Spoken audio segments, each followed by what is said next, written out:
Sa službeno registriranih 315.298 osoba oboljelih od dijabetesa, u Hrvatskoj se s razlogom dijabetes naziva tihom epidemijom. Koliko je važna kontrola dijabetesa, govori nam Zagrepčanka Monika Muratović, majka 6 djece.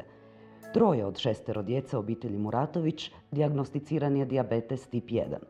A kako izgleda njihova svakodnevica? Koliko pozornosti posvećuju prehrani djece i kontroli bolesti, te koliko im je primjena moderne tehnologije u kontroli bolesti povećala kvalitetu života, ispričala nam je mama Monika. Prvo dijete je dobilo dijabetes prije 5 godina, to je bio Benedikt sa 3,5 godine. Primijetili smo da jako puno pije, jako puno jede, a nije se debljao i počeo je piškiti puno više nego prije. Stalno je išao na WC i to nam je postalo sumnjivo.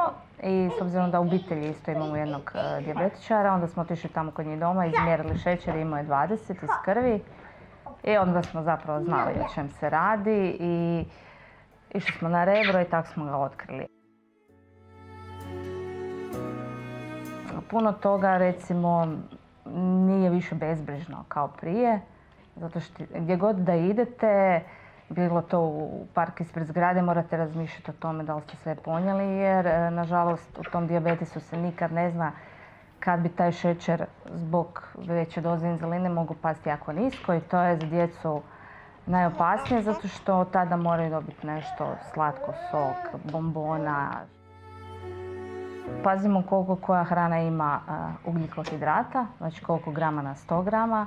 Trudimo se da jedemo što je moguće manje grama ugljikohidrata na tih 100 grama i znamo i vagati hranu, tako da znamo prilagoditi doze.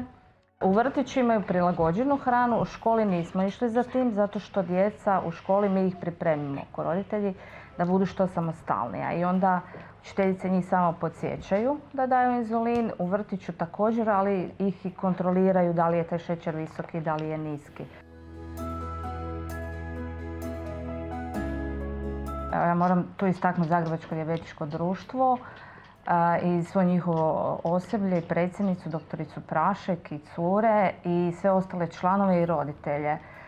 Zapravo smo mi jako puno dobili informacija i podrške od samih roditelja. Utjecaj moderne tehnologije na kontrolu i liječenje dijabetesa posebno je vidljiv posljednjih godina. To je uvelike poboljšalo kvalitetu života oboljelih jer su upravo pacijenti upućeniji i samim time dobivaju veću ulogu u kontroli bolesti. U Hrvatskoj je praćenje razine glukoze godinama bilo ograničeno isključivo na ubode u prste i mjerenje trakicama. I obitelj Muratović za svoju djecu koristi dobrobiti moderne tehnologije, odnosno novi način kontrole razine i smjera kretanja glukoze. Pa evo, u prvi mah ja mogu istaknuti te senzore koji kontinuirano mjere, koji su jako velika pomoć zbog toga što tu dobivate više informacija, a to je da vi kad izmjerite sebi šećer samo iz kapljice krvi, znate koliko je šećer u tom trenutku ide. I kad vi skenirate, on pokaže vrijednost, ali ima i strelicu koja vam kaže gore ide ili ide dolje. I onda vi znate da li ćete dodavati još inzulin da ne ode previsoko ili ćete možda dodati hrane ako je krenulo nisko. Prvi skoro godinu dana Benedikt nije imao senzor, pa jako puno se štete ti prstići. Dječji su mali, vi kad njega piknete i 6 puta dnevno, to vam je, znači, ta jadna tanka koža se izdere, a opet nemate prave informacije. Onda pikate po danu, pikate po noći, pa prije jela, poslije jela. 7-godišnja Margareta obožava ritmiku. Za sebe kaže da ima puno nadimaka. S vršnjacima i obitelji voli ići u dijabetičke kampove, a u svakodnevnoj kontroli bolesti sudjeluje i ona sama.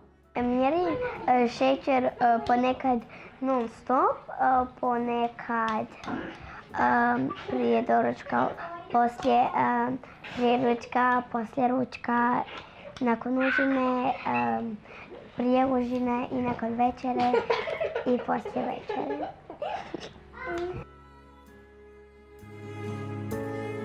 Moderna tehnologija i inovativan pristup kontroli i liječenju dijabetesa omogućava personaliziraniji pristup pacijentima koji dobivaju više informacija o svojoj bolesti.